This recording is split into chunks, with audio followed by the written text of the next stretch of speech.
विश्वविद्यालय में जो ये मंगल दिवस का आयोजन हुआ है, किस तरीके से देखते हैं बतौर छात्र नेता?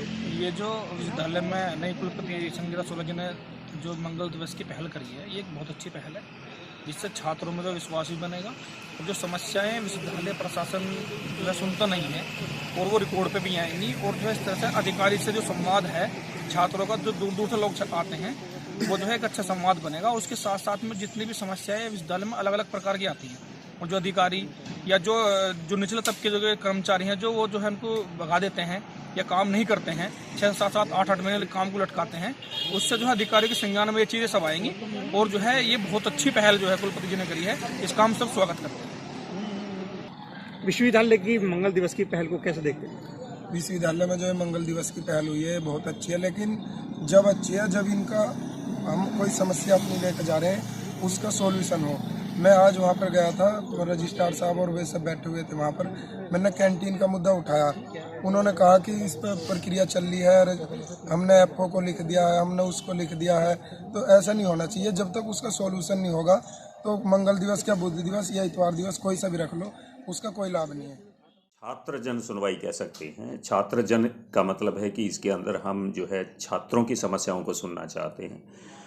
इसके अंदर हमने एक ग्रीवेंसेस रेड्रेसल सेल होता है जो कि यूजीसी के नॉर्म्स में मैंडेटरी होता है, वो ऑनलाइन होता है।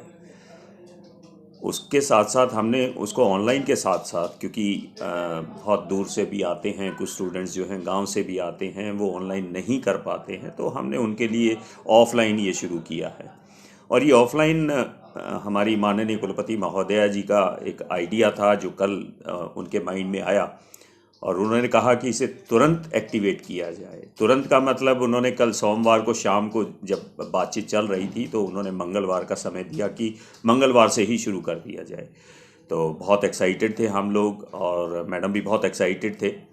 फिर शाम को ही हमने एक फॉर्मेट बनाया और हमने छात्रों की समस्याओं को सुनने के लिए इसके बारे में जो है बातचीत की, और एक फॉर्मेट जो जनरेट किया उसके अंदर हमने ग्रीवियंसेस के बारे में वो अपनी डिटेल लिखें, अपना डिटेल लिखें।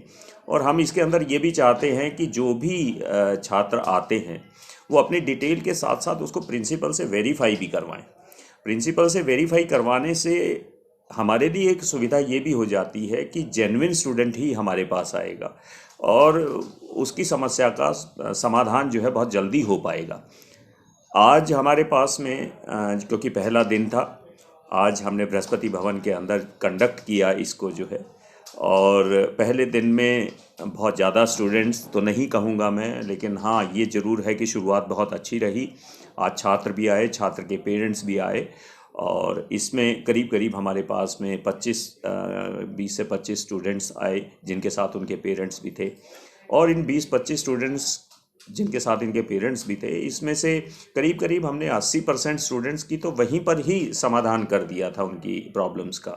बहुत अच्छा लगा कि वहीं की वहीं प्रॉब्लम्स सॉल्व हो गई, और जिनकी प्रॉब्लम्स को सॉल्व नहीं कर पाए उनके लिए हमने जैसे कहा कि एक फॉर्म हमने साथ साथ भरवाया, सभी का फॉर्म भरवाया गया था, और फॉर्म भरवाने के बाद उनसे ले ली गई उनकी समस्याएं। और जैसे कि मैडम हमारी माननीय कुलपति महोदया जी भी वहाँ पर उपस्थित थी, और माननीय कुलपति महोदया जी ने हमें एक और आदेश भी दिए कि इनका जो भी ये ग्रीवेंसेस रेड्रेसल फॉर्म होगा, आप इनसे ये नहीं कहेंगे कि ये फॉर्म आप हमारे फलानी खिड़की पर दे दीजिए, क्योंकि ये जो है आप जैसे कि हम छात्र निवारण का ये केंद्र जब अगर हमने बनाया है तो वहीं पर ही ये फॉर्म लिया जाएगा और उन्हें एक समय दिया जाएगा कि आप कब तक इनकी समस्या का समाधान करेंगे। किस तरह की समस्याएं यहाँ देखने को मिली, क्योंकि जब आप रजिस्ट्रार साहब भी थे, आप भी थे, या वित्तीय अध्यक्ष भी थे, किस तरह की छात्रों की समस्याएं यहाँ देखने को? देखिए, इसके अंदर सबसे ज़्यादा समस्याएं जो आज हमारे सामने आई, उसके अंदर नेशनल एजुकेशन पॉलिसी, नई शिक्षा नीति जो है, ये समस्याएं हमारे करीब करीब 90% समस्याएं ये आ रही थी। हम जानते हैं कि क्योंकि पहली बार ये शुरू हो रहा है तो इसके अंदर समस्याएं आना लाजमी है, और इन समस्याओं से हम घबरा नहीं रहे हैं। हमने उनको गाइड भी किया है कि घबराने की कोई ज़रूरत नहीं है, ये समस्याएं आएंगी। जब भी कोई चीज़ पहली बार शुरू की जाती है तो उसके अंदर समस्याएं आती हैं। बात ये होती है कि जब समस्याएं आती हैं तो उनका समाधान बहुत जल्दी हो जाना चाहिए। तो हम जो है इनका समाधान भी साथ साथ कर रहे हैं और उनको गाइड कर रहे हैं। इसके लिए एक जैसे कि नेशनल एजुकेशन पॉलिसी पे आज हमारे माइंड में ये भी आया कि क्यों ना हम इसके बारे में एक वेबिनार ऑर्गेनाइज करें। तो जल्दी ही हम नेशनल एजुकेशन पॉलिसी पर ऐसी समस्याएं और ज़्यादा ना आएँ हमारे पास में, तो हम जो है डिफरेंट कॉलेजेस को ऑनलाइन बुलाकर एक वेबिनार ऑर्गेनाइज करेंगे। हम चाहते हैं कि हमारे पास में डिफरेंट कॉलेजेस और परिसर के जो बच्चे जिनकी समस्याएं हैं वो हमारे पास आएँ और अपनी समस्या को लेकर आएँ। हम कोशिश करेंगे कि जल्दी से जल्दी उनकी समस्याओं का समाधान हो सके। तो सर, अगर हम यहाँ समझने की कोशिश ये भी करेंगे कि कुल कितने कितने महाविद्यालय हैं, यूनिवर्सिटी से संबद्ध हैं और लगभग कितने छात्र छात्राएं यहाँ अध्ययनरत हैं? देखिए, हमारे पास में 950 से ज़्यादा करीब करीब 950 से 1000 के बीच में हमारे पास कॉलेजेस हैं, जिसमें मेरठ मंडल और सहारनपुर मंडल है।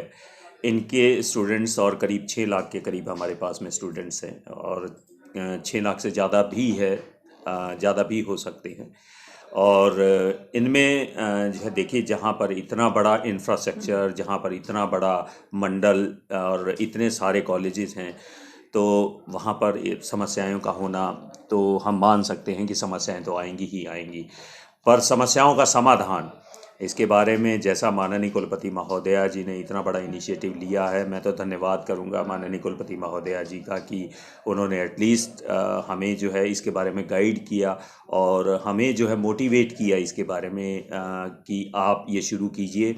और इसके अंदर उन्होंने ये हमें एश्योरिटी भी दी है कि हम आपके साथ हमेशा खड़े हैं। माननीय कुलपति महोदया जी ने कहा कि किसी तरह की कोई भी प्रॉब्लम नहीं आएगी और बच्चों के समाधान के लिए हम तत्पर हैं और हमेशा साथ खड़े रहेंगे।